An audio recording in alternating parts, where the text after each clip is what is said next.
Faly miarahaba antsika rehetra ry hava-malala ary miarahaba anao ihany koa tonga soa eto amin'ny page-ny fiomanana ho any an-danitra.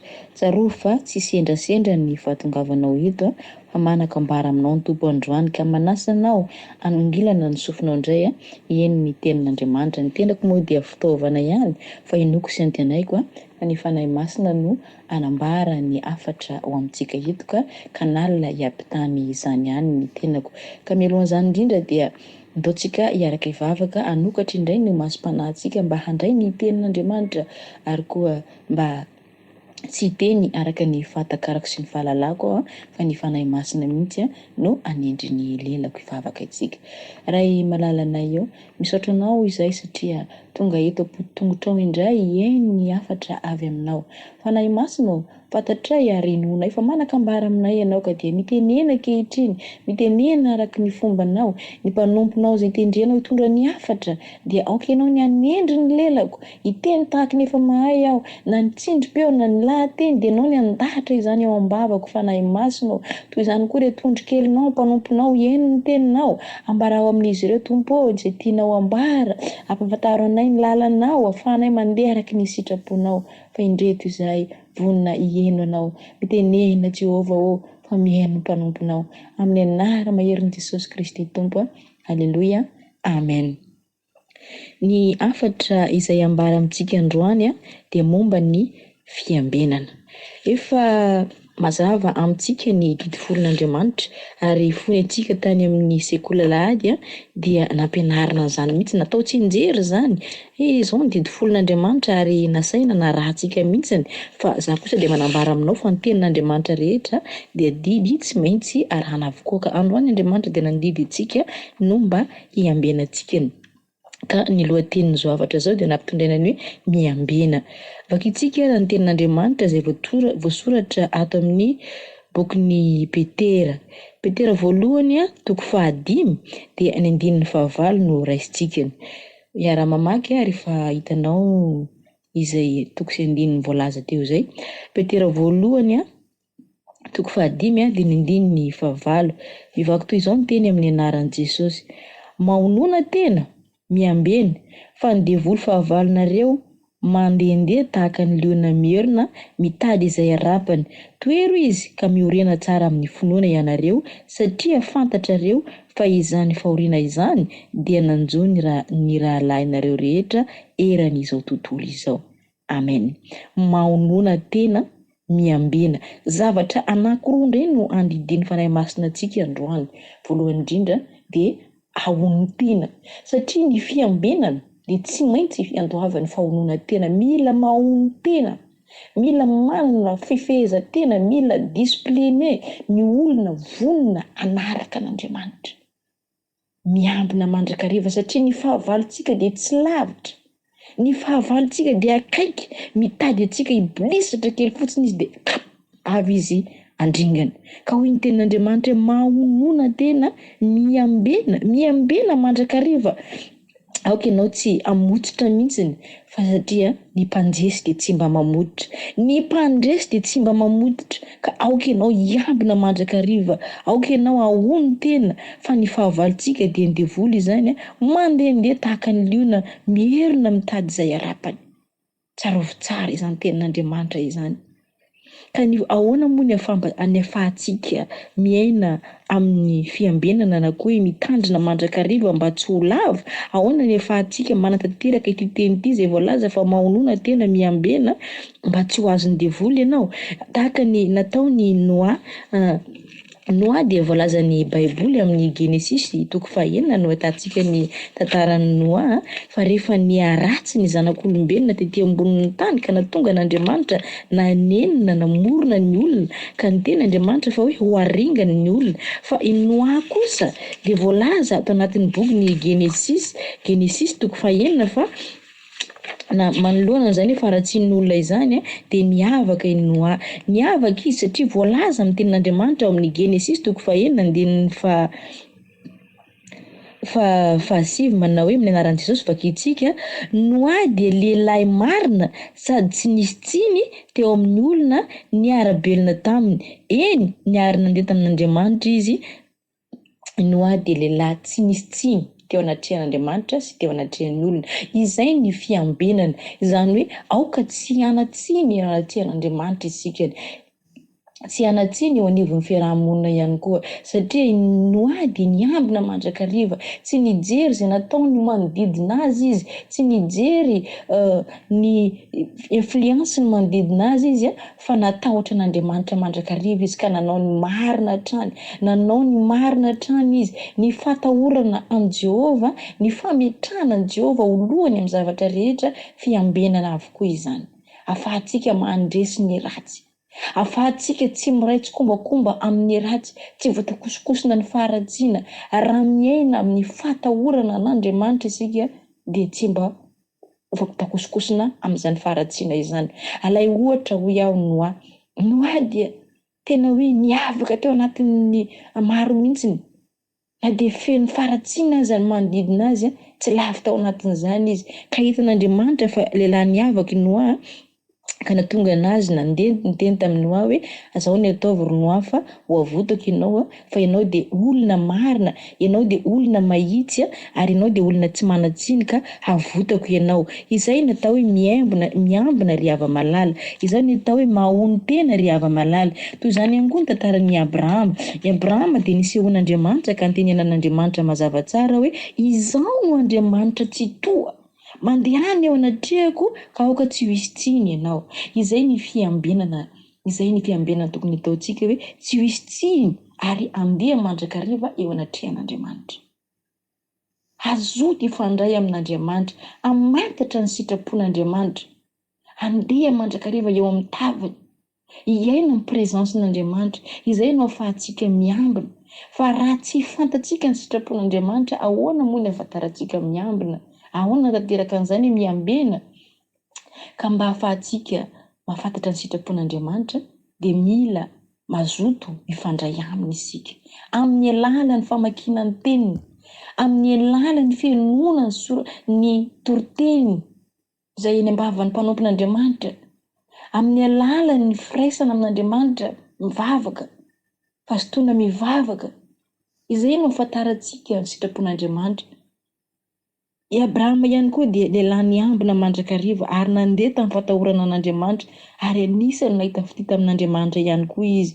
Ka Andriamanitra mihitsy no niseho taminy nanambara ny tenany hoe izao ny Andriamanitra tsy toa, mandehany ao anatrehako ka aoka tsy ho hisy tsiny ianao. I Joba ihany koa dia voalaza fa lehilahy marina tsy misy tsiny ka nahita fity teo amin'Andriamanitra. Ka na dia nandalo sedra mafy ary izy hoe sedra penana izay tsy zakan'ny olona mihitsy no nisedrainy ka noho n'izy hoe natahotra an'Andriamanitra, nametraka an'Andriamanitra ho lohany amin'ny zavatra rehetra ka dia nataony tsinotsinona ny fananany ny zavatra tetỳ ambonin'ny tany. Fa nitoetra mandrakariva tamin'ny fatahorana an'Andriamanitra izy dia nanampy azy Andriamanitra. Ary ny restauré namorona indray ny zavatra izay fa rava teo amin'ny fiainany. Izay ny atao hoe miambina. Miambina izy ka tsy nalany tao am-pony mihitsy ny fitiavana an'Andriamanitra. Tsy nalany tao am-pony mihitsy ny fatahorana an'Andriamanitra na dia nandalo olana azy izy. Fa tsy mba tahaka ny fataon'ny sasany raha vao misy tsy mety kely tonga dia manome tsiny an'Andriamanitra, tonga dia monina, dia manontany tena mihitsy mba misy ve izao Andriamanitra izao e? Rehefa metimety ihany ny atao izay vao aleloia hosana. Ary vao mandalo olana kely dia dia tsy haiko mihitsy, tsy mety mahazo valimbavaka mihitsy mba misy ve izao Andriamanitra izao e? Dia misy ihany koa olona miteny avy any ivelany hoe ndana mikarakara tena fa Andriamanitra tsy manampy dia tsy manampy ny tenany. Izany teny izany raha avana dia tsy mba hita ao anatin'ny Baiboly. Fa ny olona mahony tena dia tsy miovaova hevitra izany mihitsy na inona miseho na inona midona fa mifantoka amin'Andriamanitra mandrakariva tahaka ny nataon'i Joba. Tsy lavitra ny fahavalo. Tsy lavitra izy ary tsy mila tsotsona izy vao tonga fa eo izy manodidididina eo ihany. Vao mibilisatra kely tsika misy varavarana kely misokatra fotsiny dia fa mihazakazaka izy miditra. Ka ny ahafahantsika manohitra an'izany tsy amin'ny hery, tsy amin'ny tanjaka fa amin'ny firaisana amin'Andriamanitra ihany, amin'ny fandehanana eo anatrehan'Andriamanitra ihany. Fa tsy vitantsika toerana amin'ny herintsika izany. Eny fa na dia ny tenin'Andriamanitra izy dia miteny hoe anjaranao zany mamonoana teny ianao, mamonoana teny ianao, anjaranao zany tsy anjaran'Andriamanitra fa ny anjaranao dia mankatoy hoe mamonoana teny ianao miambena ianao fa fanampahafantaranao fa ny fahavalonao dia tsy mba lavitra. Amen. Efa andro farany izao, andro iainantsika izao. Ka aoka ianao hiambina mandrakariva, hiambina amin'ny fivavahana. Raha mamaky ny Baiboly tsika dia miverimberina ao anatin'ny Baiboly mihitsy izay teny miambena izay. Eny fa na i Jesosy azy dia tembon'ny tany dia efa niteny miambena manjakariva. Ary niambina ihany koa Jesosy fa mandritra ny olona matory izy mifo mandeha mivavaka. Paoly ihany koa dia nanafatra antsika miambena mivavahaka aza reraka. Satria izay niaretan'ireo rahalahintsika, ireo rahavavintsika teo aloha dia iretantsika ihany koa izany. Ka mba ahafahantsika mandresy dia mila miray amin'Andriamanitra isika. Mety andalo olana, mety andalo sedra, kanefa aza tao makivy izany. Fa ny mpandresy dia tsy mba mamototra. Halleluja. Paoly dia nampitahantsika toy ny miaramila izay hoe anady, izany hoe atanaditsika izao. Vakintsika indray ny ato amin'ny boky ny Timothée, ndao ny rahantsika mamaky ny voalaza amin'ny Timothée faharoa, boky ny de Timothée dia toko faharoa ka ny andinin'ny fahatelo ny rahantsika mamaky. Vakina toy izao amin'ny anaran'i Jesosy. Miarah miaritra ny mafy amiko ianao tahaka ny miaramila tsara an'i Kristy Jesosy. Ny miaramila manafika dia tsy mba misy maningo tena amin'ny raharan'izao fiainana izao, mba ho faly izay efa nifidy azy ho miaramila. Toy ny miaramila anady ianao. Ka tsarovy tsara hoe inona ny asan'ny miaramila. Ny asan'ny miaramila dia tsy maintsy ao anatin'ny lohany voalohany hoe tsy maintsy mandresy aho. Tsy maintsy mandresy fa tsy miemotra izany. Misy tantara anankiray izay hoe misy tropina miaramila zany hoe anafika toerana anankiray. Dia isaky makany izy ireo dia resy foana ny tambotsitra foana zany ny miaramila. Farany amin'izay ny fanapahan-kevitry n'ilay kapiteny mpitarikady satria toerana ilana anankiray zany no andehanan'izy ireo. Nidorany ny sambo izay nitondra n'ireo miaramila ireo. Zany tsy manana option intsony ireto miaramila reto raha te ho velona izy dia tsy maintsy mandresy satria nidorana mihitsy ny sambo nitondra n'izy ireo. Ka nibata fandresena izy vokatra izay. Ka aoka koa ianao mba tsy hanana plan B hoe hemotra indray aloha fa tsy maintsy mandresy ianao. Averiko ihany ny mpandresy dia tsy mba mamosotra. Ianao dia miaramila ny Kristy. Ka aoka ianao tsy ho variana amin'izao tontolo izao sy miforekany. Eritrereto fotsiny raha ny miaramila variana, misotro mandihy manao izao filanja tontolo izao, tonga tampoka ny fahavalony, hoaiza ny alehany. Fa ny miaramila dia vonona nady mandrakariva. Ka izay ny toerana misy ianao. Miaramila ianao, miaramila ny Kristy. Miaramila ny Kristy, miaramila manafika dia tsy mba misy maningo tena amin'ny raharan'izao fiainana izao, mba hafaly izay efa nifidy azy. Halleluja. Halleluja. Aoka ianao ry miaramila an'i Jesosy vonombonina mandrakariva ka hiambina fehezo mandrakariva eny ambalahanao ny fitaovam-piadiana rehetra izay voalaza any amin'ny boky ny Efesianina toko 4 dia miteny amintsika hoe tafio avokoa ny fiadian'Andriamanitra. Ny fitaovam-piadiana izay voalaza ao toy ny hoe sikin'ny fahamarinana izy ny valahanareo. Izany hoe aza vela hiala aminao mihitsy ilay fahamarinana izay voalaza teny ambony hoe i Mosesy azafady i Noana na i Abrahama na i Joba na koa Josefa izay voalaza ohatra maro any amin'ny Baiboly, ireo dia olona tamin'ny fahamarinana avokoa. Ka eto androany dia mbola teneniny Paoly amintsika fa sikino izany fahamarinana izany, sikino eny ambalahanao izany. Aza vela iborotsaka ianao raha tsisy an'izay fa sikino eny ambalahanao ny fahamarinana. Toy izany koa raha mijery ny Efesianina toko 4 tsika dia voatanisa ao avokoa ny fitaovam-piadian'Andriamanitra rehetra, ny rary no fiarovan-tratra. Manaova ny rary ny mandrakariva. Fa raha manao ny rary ny ianao tsy misy varavarana isokatra ho an'ny devoly mihitsy ao. Ny filazany tsara amin'ny fahamarinana ao izy mba ho vonona antsika andeha mandrakariva.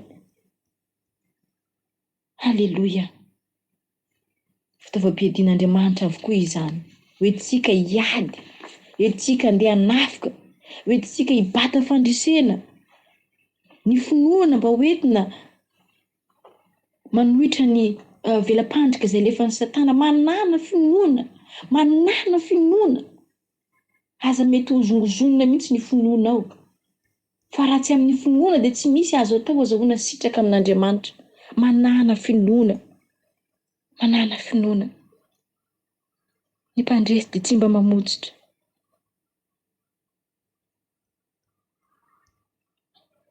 Ny famonjena ho fiarovan-doha.